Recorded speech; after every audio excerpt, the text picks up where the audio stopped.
नमो तस्स भगवतो अरहतो सम्मा संबुद्धस्स। नमो तस्स भगवतो अरहतो सम्मा संबुद्धस्स। नमो तस्स भगवतो अरहतो सम्मा संबुद्धस्स। नमो तस्स भगवतो अरहतो सम्मा संबुद्धस्स। बुद्धं शरणं गच्छामि बुद्धं शरणं गच्छामि धम्मं शरणं गच्छामि धम्मं शरणं गच्छामि संघं शरणं गच्छामि संघं शरणं गच्छामि।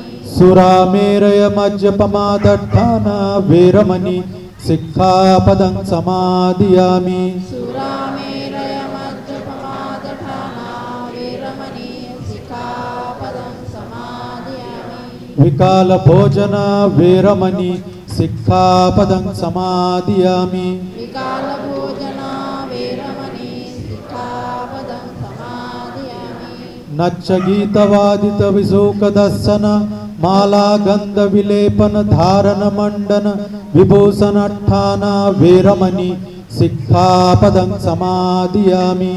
नचगीतवादित विशुकदर्शन विलेपन धारण मंडन वेरमणि सिक्खापदं समादियामि। उच्चासयन महासयन वेरमणि सिक्खापदं समादियामि। उच्चाशयन महाशयन वेरमणि सिक्खापदं समादियामि। साधु साधु तिसरणेन सद्धिमुपोसत अट्ठशीलं धम्मं साधुकं सुरक्षितं कृत्वा अप्पमादेन सम्पादेथ। भन्ते साधु साधु साधु। माता पितु उपट्टानं बुद्धसारस्य संघवो अनाकुलाचकं मन्ता एतं मङ्गलमुत्तमम्। दानं च धम्मचर्या च यातकानं च संघवो अनवज्जानि कर्माणि एतं मङ्गलमुत्तमम्। आरती विरति पाप मज्जपान च संयमो अपमादो च धम्मेषु एतं मङ्गलमुत्तमम्। गारहो च निवातो च सन्तुष्टि च कथंयुता कालेन धम्मसवनं एतं मङ्गलमुत्तमम्। खन्ति च सोवचः सता समानानं च दर्शनं कालेन धम्मसाकच्छा एतं मङ्गलमुत्तमम्। तपो च ब्रह्मचर्या च अर्यसच्चानदर्शनं निब्बान सच्चिकिर्या च एतं मङ्गलमुत्तमम्। पुट्टस्सलोकधम्मे चित्तं यस्य न कम्पति अशोकं विरजं क्षेमं एतं मङ्गलमुत्तमम्। एतेन सच्चवज्जेन पातु ते रतनत्रयम्। नमो तस्स भगवतो अरहतो सम्मा संबुद्धस्स। करणीयमत्तकुशलेन यन्तं सन्तं पदम् अभिसमेच्य सक्कौजुच सुजुच सुवचोच समुदुरतिमानि सन्तोषकोच सुबरोच अपकिच्चोच सल्लहुकवोत्ति सन्तीन्द्रियोच निपकोच अपगब्बो कुलेषु अनुर्गिद्धो सुखिनो वा खेमिनो हन्तु सब्बे सत्ता भवन्तु सुखितत्ता एकेचिपानभूतत्ति तसावातावरावानवशेष दीघावा ये महन्तावा मज्जिमारसका अनतुला दिट्ठावा एव दिट्ठा ये च दूरे वसन्ति अविदूरे भूता वा सम्भवेशिव सब्बे सत्ता भवन्तु सुखितत्ता भवतु सर्वमङ्गलं रक्षन्तु सर्वदेवता सर्वधम्मानुभावेन सदा स्वस्ति भवन्तु ते भवतु सर्वमङ्गलं रक्षन्तु सर्वदेवता सर्वसङ्घानुभावेन सदा स्वस्ति भवन्तु ते दानं ददन्तु श्रद्धाय शीलं रक्षन्तु सर्वदा भावनाभिरता हन्तु गच्छन्तु देवतागता अभिवादनशीलिस्य नित्यं वर्धापचायिनो चत्तारो धर्मवर्धन्ति आयुवन्नो सुखं बलम् आयुरारोग्य संपत्ति सग्ग संपत्तिमेव च अतो निब्बान संपत्ति विनाते समेज्जतु साधु साधु साधु। ओकास वंदामि भन्ते द्वारत्वेन मया कत्तं सब्बं अपराधं क्षमतु मे भन्ते। द्वितीयम्पि याचामि तृतीयम्पि याचामि। ओकास अहं भन्ते तीसरणेन सह पंचशीलं धम्मं याचामि अनुग्रहं कृत्वा शीलं देथो मे भन्ते। द्वितीयम्पि याचामि तृतीयम्पि याचामि। यमहं वदामि तं वदेत। नमो तस्स भगवतो अरहतो सम्मा सम्बुद्धस्स। बुद्धं शरणं गच्छामि धम्मं शरणं गच्छामि संघं शरणं गच्छामि। द्वितीयम्पि बुद्धं शरणं गच्छामि। सुरामेरय मज्जपमादट्ठाना वेरमणि सिक्खापदं समादियामि।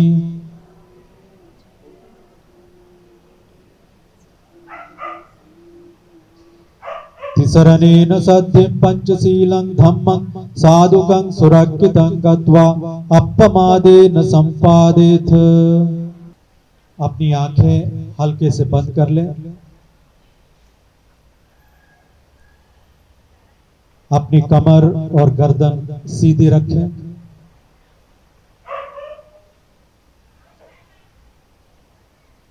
अतीत के सारे विचारों को त्याग कर भविष्य की सारी कल्पनाओं को त्याग कर वर्तमान में जो सांस आ रहा है जो सांस जा रहा है सारा ध्यान इसी पर केंद्रित करें।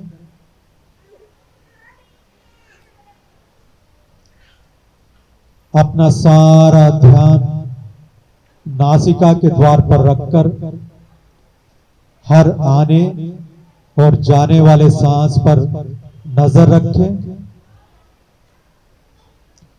एक एक सांस को देखें,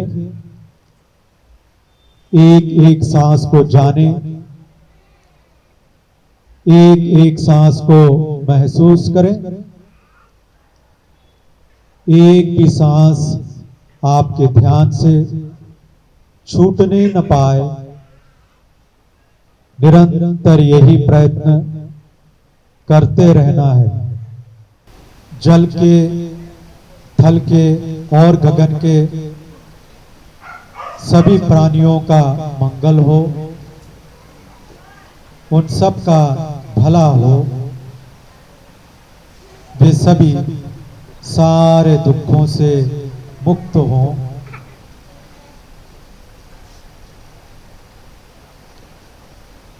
दशों दिशाओं के दृश्य और अदृश्य सभी प्राणियों का मंगल हो,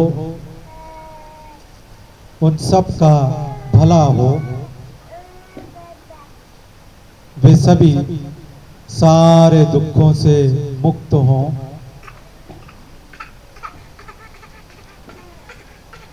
सबका मंगल हो, सबका भला हो, सबकी स्वस्थ मुक्ति हो।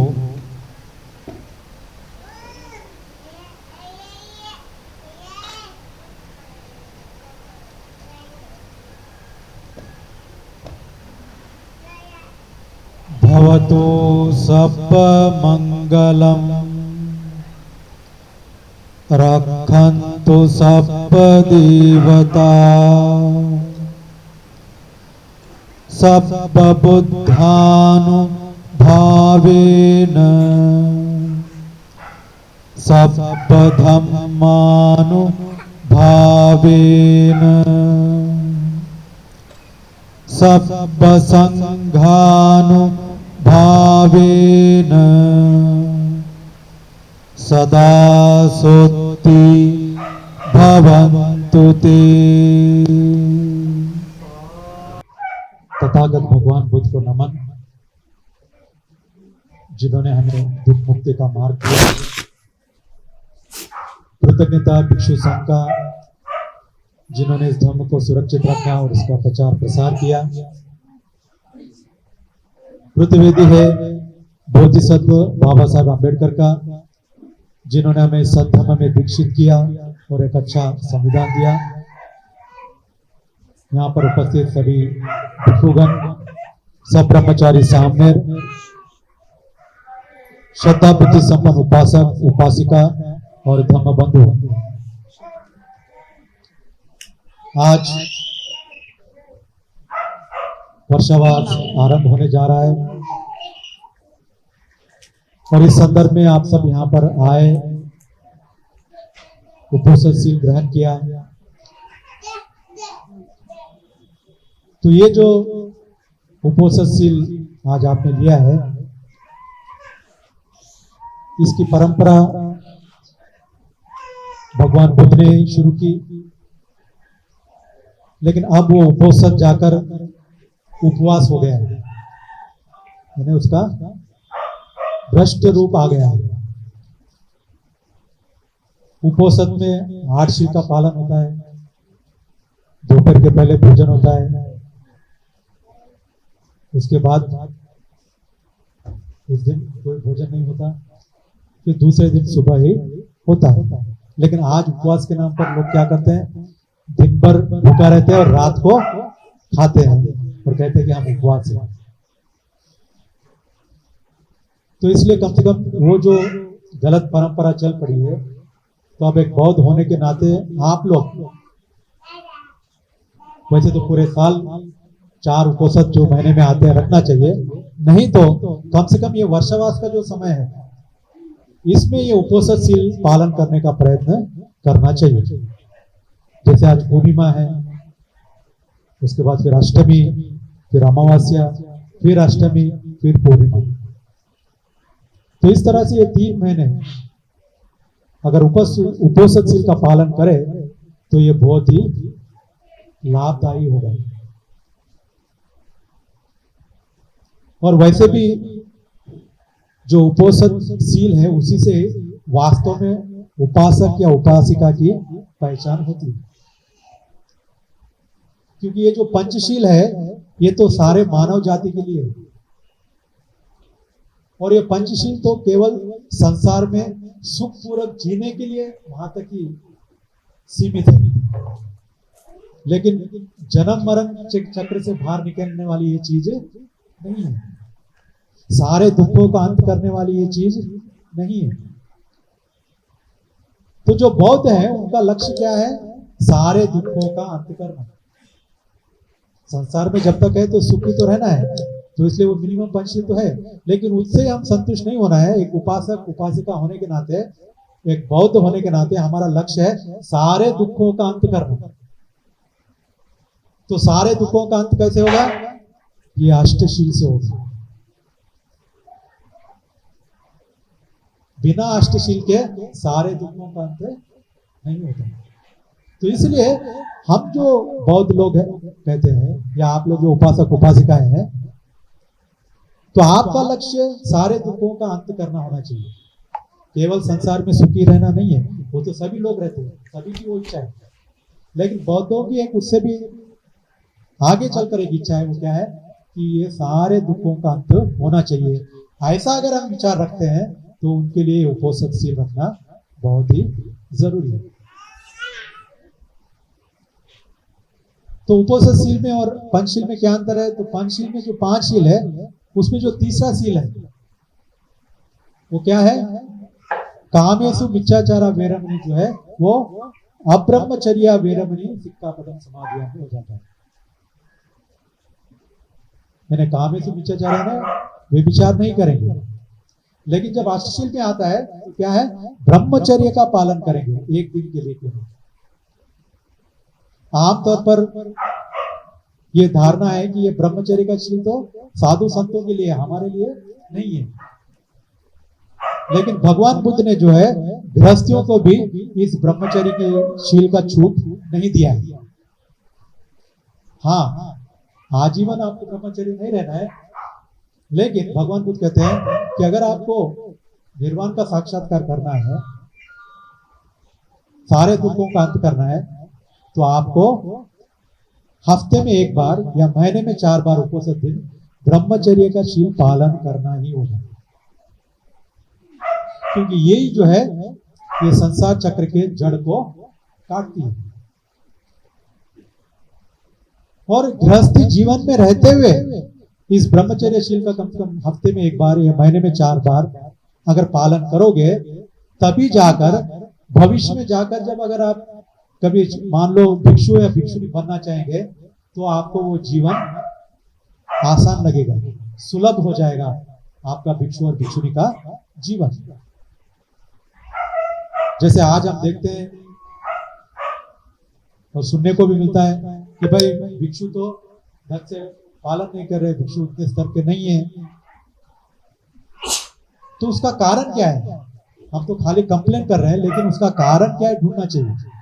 भगवान बुद्ध ने क्या कहा है कि कोई भी चीज होती है तो उसका कारण होता है, उस कारण का निवारण करना चाहिए, उस निवारण का मार्ग ढूंढना चाहिए, तब जाकर वो समस्या हल होती है। खाली हम कंप्लेन करते हैं ये ठीक नहीं है, वो ठीक नहीं है, वो ऐसे ठीक नहीं है, ये ऐसे ठीक नहीं है, वो वैसा है, ये ऐसा है, हम खाली कंप्लेन करते हैं, लेकिन उसके वैसे होने का कारण क्या है? और अगर वो कारण है तो उसका निवारण क्या है, और निवारण है तो उसका निवारण का मार्ग क्या है? ऐसे हमारी सोच होनी चाहिए। ये 4 आर्य सत्य के आधार पर हमारी सोच होनी चाहिए, तब जाकर हम समस्याओं का हल कर सकते हैं। तो अगर हमारे समाज में जिस तरह से शील का पालन नहीं हो रहा, चाहे उपासक उपासिका में कहो या भिक्षु भिक्षुणी सामने में कहो, तो उसका कारण क्या है? कि उसका कारण है कि ये संस्कार हमको बचपन से गृहस्थी जीवन में नहीं मिल रहे। अगर गृहस्थी जीवन में रहते हुए वो पंचशील का पालन नहीं कर रहा है और फिर हफ्ते में 1 बार या महीने में 4 बार उपोषणशील का पालन नहीं कर रहा, जिसमें ब्रह्मचर्य भी आता है, तो ये बुनियादी चीजें का पालन न करते हुए अगर वो सीधा सामने या भिक्षु बन जाता है, तो फिर आप उससे कैसे उम्मीद करोगे कि वो अच्छे से शील का पालन कर पाएगा? मतलब जो आदमी प्राइमरी भी पास नहीं हुआ, उसको आप सेकेंडरी में भी पास हो जाएगा, ये कैसे समझते हो? ये बिल्कुल भी नहीं है। तो इसलिए जो सामनेरी है या भिक्षु भिक्षुणी है, ये कोई आसमान से नहीं टपक रहे, ये आपके घरों में से आ रहे हैं, आपके बेटा बेटी है, आपके समाज से आ रहे हैं। तो फिर जब आपके समाज में से आ रहा है, आपके घर में से आ रहे हैं, फिर ऐसे क्यों नहीं है? तो कारण ढूंढना चाह रहे हैं। हाँ, हमारे गृहस्थी जीवन में रहते हुए हमने ये संस्कार नहीं डाले, बच्चों में नहीं डाले, हम खुद नहीं डाले, तो फिर हमारे अंदर से अगर कोई जाकर संघ में भर्ती होगा तो उसको हम कैसे उम्मीद कर सकते हैं? बड़ा कठिन जाता है हमके लिए। तो इसलिए हम चाहते हैं कि हमारा संघ भी अच्छा हो, आदर्श संघ हो, होना भी चाहिए, लेकिन उसकी जड़ों पे हमको काम करना चाहिए। खाली डायरेक्ट शिवर लेने से वो एकदम शीलवान समाधिवान प्रज्ञावान हो जाएगा, ये गलत धारणा है। उसके लिए उसको गृहस्थी जीवन में रहते हुए उसके संस्कार, उसके आदत डालने चाहिए। यानी आप कम से कम ये 3 महीने अपने बच्चों को, छोटे बच्चों को लाना, उनको भी ध्यान करवाना, उनको भी देखने लगाना कि देखो हम सब लोग आगे बिहारों में ऐसा उपोषण के दिन अष्टमी का पालन करते हैं। ऐसा वो लड़का बचपन या लड़की बचपन से देखेगी तो फिर वो भी धीरे धीरे पालन करने का प्रयत्न करेंगे। और इस तरह से बचपन से अगर मान लो 20-25 साल तक वो इस तरह के वातावरण में पलेंगे, इस तरह से उपोषण का पालन करेंगे, और फिर ये इनमें से, इन उपासक उपासिकाओं में से अगर कोई भिक्षु भिक्षुनी बनता है, सामने बनता है, तो वो तो बड़ा आदर्श भिक्षु भिक्षुनी होगा, आदर्श सामने होंगी। और जब वो आदर्शवान होंगे तो फिर हमको फिर से वो पालन करने का मौका मिलेगा, अच्छा धर्म सुनने का मौका मिलेगा। तो इस तरह से गृहस्थी से शुरू होता है, फिर प्रवज्य जीवन में जाता है, फिर प्रवज्य जीवन वाले गृहस्थी जीवन को दिखाते हैं, फिर गृहस्थी जीवन वाले बचपन से उपोषण पंचशील पालन करते हैं, फिर उनमें से लोग भिक्षु भिक्षुनी बनते हैं, सामने बनते हैं। तो इस तरह से जो है समाज का जो है शुद्धिकरण होता है, और इस तरह से समाज में फिर शीलवान, समाधिवान, प्रज्ञावान लोग उत्पन्न होते हैं। ये कोई चमत्कार से नहीं होता, इसका अपना एक प्रोसेस है। तो इसलिए उस परंपरा को हमको फिर से अगर शुरू करना है, उस पुरानी परंपरा को अगर फिर से स्थापित करना है, तो हमको उपोषणशील पर ध्यान देना होगा। क्योंकि जो लोग उपोषणशील का पालन करेंगे उनको पंचशील पालन करना भी आसान हो जाता है, स्वाभाविक हो जाता है ना। जैसे मान लो कोई परीक्षा की तैयारी कर रहा है, मुझे डिस्टिंक्शन आना चाहिए, फर्स्ट क्लास आना चाहिए, तो जो उस दिमाग से तैयारी कर रहा है, उस तरह से मेहनत कर रहा है, तो उसके लिए सेकंड क्लास या थर्ड क्लास में पास होना कोई बड़ी बात नहीं है, तो बड़े आसान चीज है। तो तुम्हारे जब लक्ष्य ऊंचे हो, बहुत ऊंचे हो, तो उसके नीचे का काम करना बड़ा आसान हो जाता है। तो उस तरह से जो लोग उपोषणशील का पालन करते हो महीने में 4 बार, तो उनको पंचशील पालन करना स्वाभाविक हो जाता है। इसलिए पंचशील तो पालन करना है, वो हमारा नित्यशील है, लेकिन ये उपोषित अष्टशील, इसके ऊपर भी ध्यान देने की आवश्यकता है। तो ये वर्षवास के 3 महीने के दौरान तो कम से कम निरंतर ये जो 4 उपोषित थे महीने में, यानी 3 महीने के कितने हो गए, 12, तो कम से कम 12 उपोषित शील का पालन करें।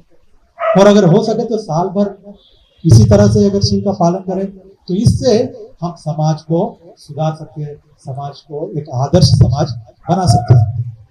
आज हम इसके ऊपर तो काम नहीं करें, जो बुनियादी फाउंडेशन पे काम करना चाहिए वो तो काम नहीं करते, लेकिन फिर उम्मीद करते हैं कि हमारे नेता बहुत अच्छे हों, शीलवान हों, हमारे समाज के बड़े बुजुर्ग बहुत शीलवान हों, हमारे समाज के जो आदर्श हैं वो शीलवान हों, हमारे समाज के साधु संत वो शीलवान हों, लेकिन जो बुनियादी काम करना चाहिए वो काम हम नहीं कर रहे हैं।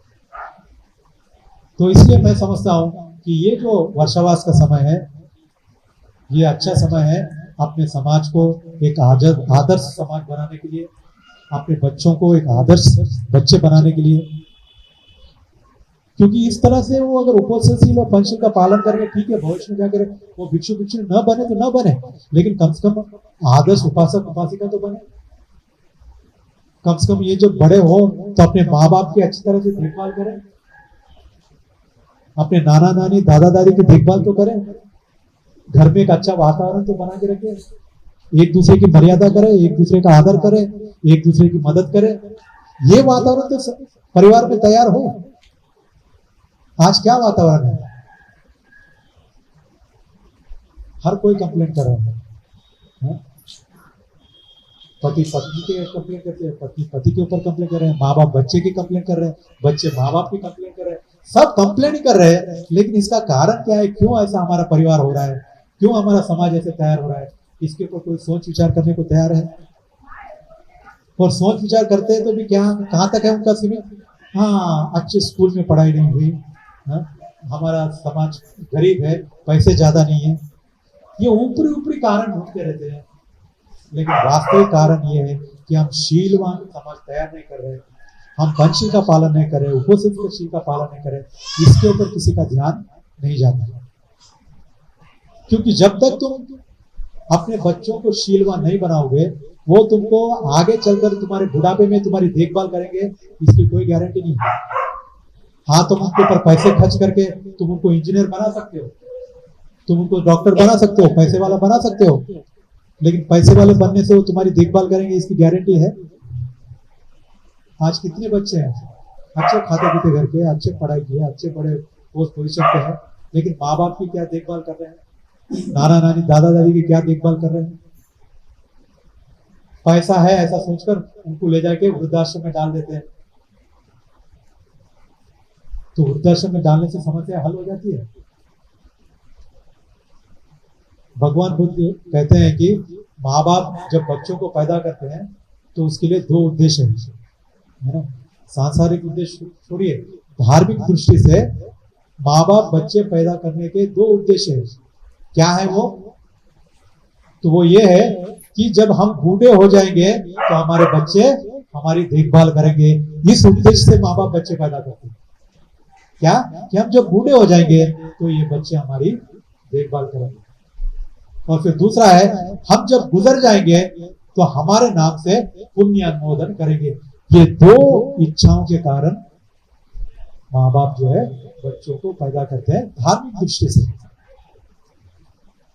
तो आज वो बच्चे वो कर रहे हैं क्या? तो इसलिए बच्चों को भी दोष देने की आवश्यकता नहीं है।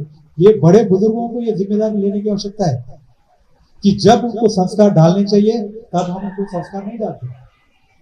हम कहते वो तो बच्चे हैं, खेलने कूदने के दिन हैं, इसलिए रहने दो, बड़े होने के बाद वो समझेंगे। और जब बड़े होने के बाद जब तुम आप उनको बताते हो तो सुनने को तैयार नहीं रहते।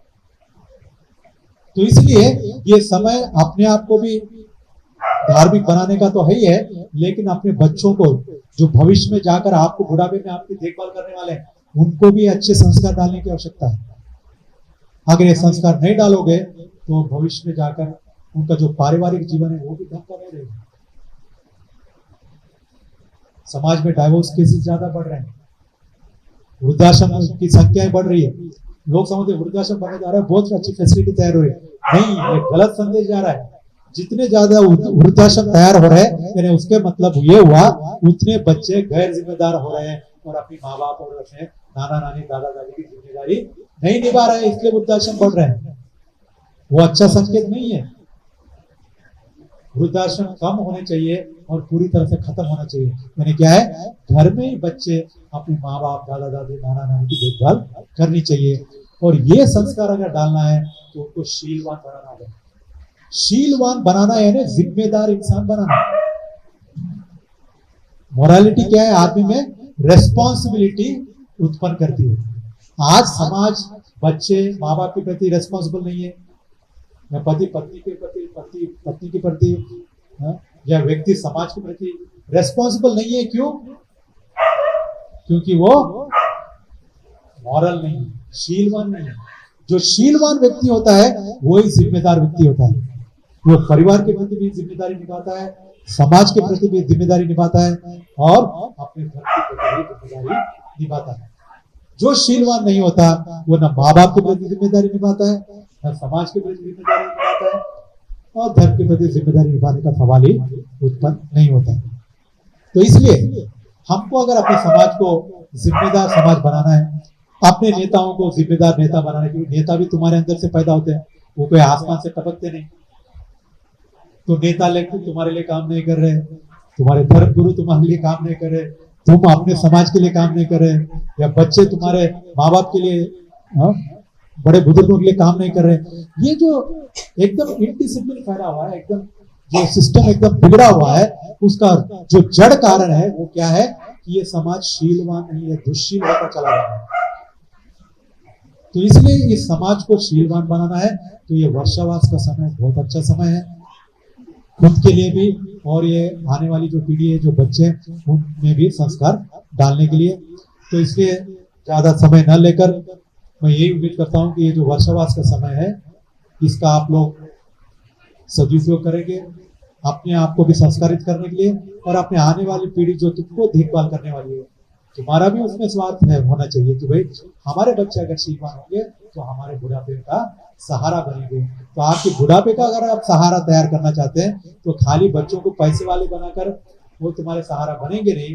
तुम अपने बच्चों को शीलवान धार्मिक बनाओगे तो ही वो तुम्हारे बुढ़ापे का सहारा बन सकते हैं। तो अगर आपको अपने बच्चों को अपने बुढ़ापे का सहारा बनाना चाहते हो, इस दृष्टि से तो क्यों ना हो, कम से कम अपने बच्चों को शीलवान बनाना है।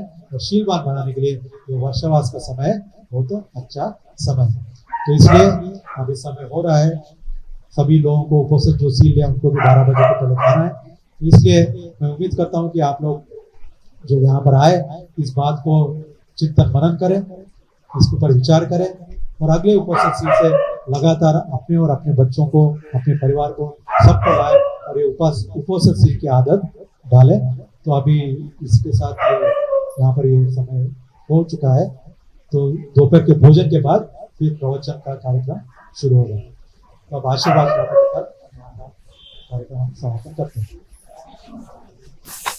सप्पीतियो विभज्जन्तु सप्परोगो विनश्यतु माते भवत्वन्तरायो सुखी दीर्घायुको भव भवतु सप्पमङ्गलं रक्षन्तु सप्पदेवता सप्पबुद्धानुभावेन सप्पधम्मानुभावेन सप्पसङ्घानुभावेन सदा सोत्ति भवन्तु ते।